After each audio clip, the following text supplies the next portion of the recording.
So that's such a powerful question. That is like really great question, especially when it comes to um, marriage settings, relationship, that kind of bond where you have so many things, history together, and it's so fearful to even consider the idea of being separate for that person.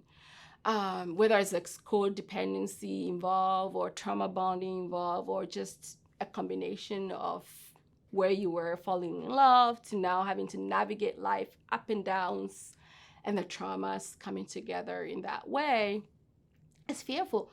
But when things are just not simple communication, it's not forward moving.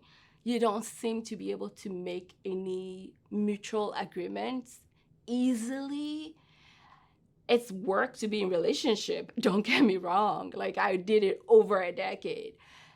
But when you get to that place, when you even contemplate, like I say that in my podcast and I tell my clients that all the time, and you have to consider in your head and you say, should I stay in here or should I go? When you start thinking of that, it might be time to consider a conversation based on what the personality of your partner is with them or with them and